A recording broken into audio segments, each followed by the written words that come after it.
Good afternoon, good evening, and good morning, depending on what part of the world you are watching from. This is the West Ham Network bringing to you today's Hammers headlines, of course, in association with our good friends over at Knees Up Mother Brown, kumb.com. Go check out the website. Of course, their forum where you get great West Ham content and banter, especially now during the World Cup break when we are lacking in West Ham stories, or should I say, not lacking in West Ham stories, because we're back with the transfer rumours and we're back with everything else you can imagine. It is the word I use for the summer, relentless, and we are back with it now for you. So if you're new around here, please make sure you do subscribe to the channel. Of course, hit the thumbs up, leave your comments, and give us your honest feedback on the channel. We massively do appreciate it. But I'm going to start with you on the first story for today, and that is, according to several reports, West Ham are plotting a move for Barcelona defender Jordi Alba in the January transfer window. Now, several reports are saying that West Ham are wanting to sign the Barcelona defender this winter. We are struggling and have been struggling in the league this season, and one position we do struggle with is left back. Now, the situation with Alba remains a mystery because the veteran Spanish defender has provided years of service to Barcelona, but the Catalan club are aiming to reduce their wage bill, and Alba could be one of those players heading out the door. The problem is he's 33 years old. Is that a stumbling block that West Ham fans don't want West Ham to see, bringing in players that are at the wrong side of 30? But he was called up and has been called up to the World Cup squad for Spain, and he still is contracted to the club until 2024. But they are desperate for money. Now, they need to overcome that heavy budget, and for that, need to cut off a huge amount of their wage in spending. And Alba has gone ahead and said he's insisted he wants to retire at the club. He is one of the highest paid players at the club, but they may accept a low transfer fee to facilitate his transfer from the Camp Nou.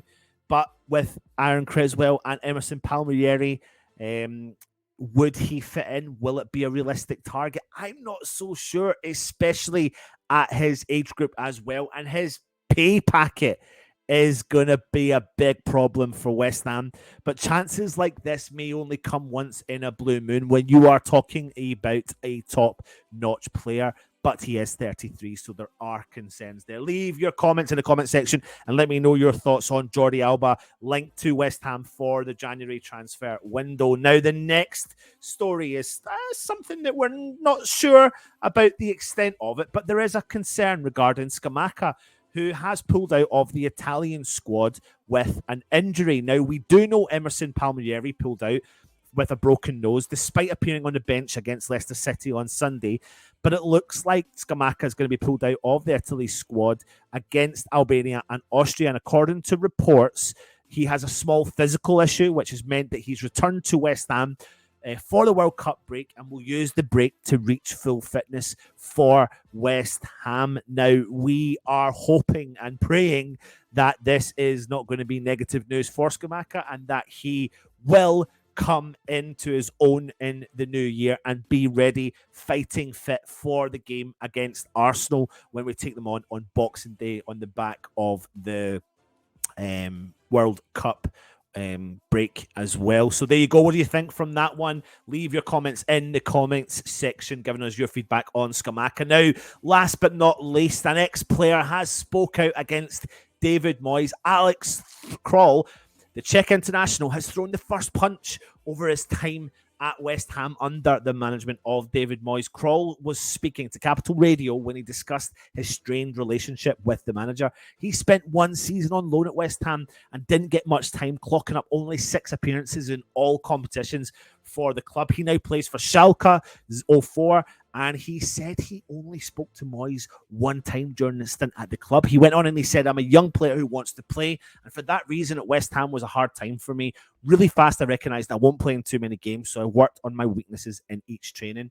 Moyes didn't speak much with me. He was detached. I only spoke to him one time when I went to him, asking him what I needed to improve to play at a time when Rice and Thomas were out of the game, but something was off because I had been doing everything right.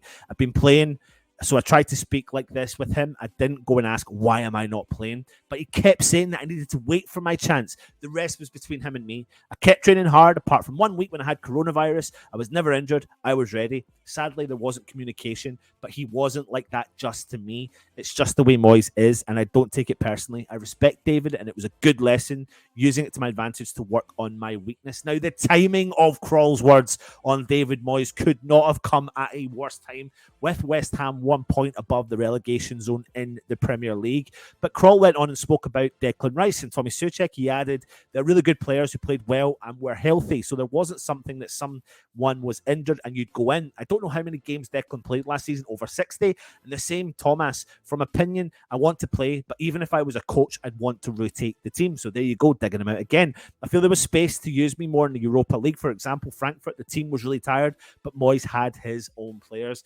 Sometimes I'd feel it, the players would feel it. That should change a little bit to refresh the team, but Moyes saw it differently, and I respect it. In the end, the results spoke for him. If he hadn't had them, it would have been different. Alex Kral has now ended up being somewhat of a fan favourite for Schalke, featuring in 14 games for them this season with 1 assist during the current campaign. What do you think on him speaking out against David Moyes? Do you agree? Do you disagree? Should he not?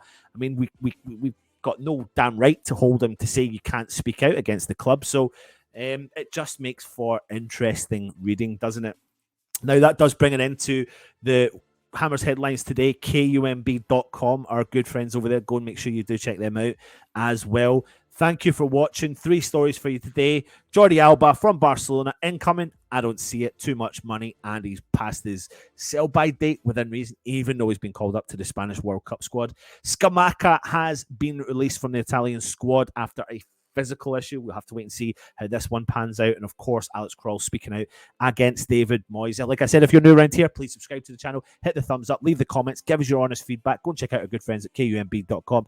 Stay safe, and of course, come on, you Irons.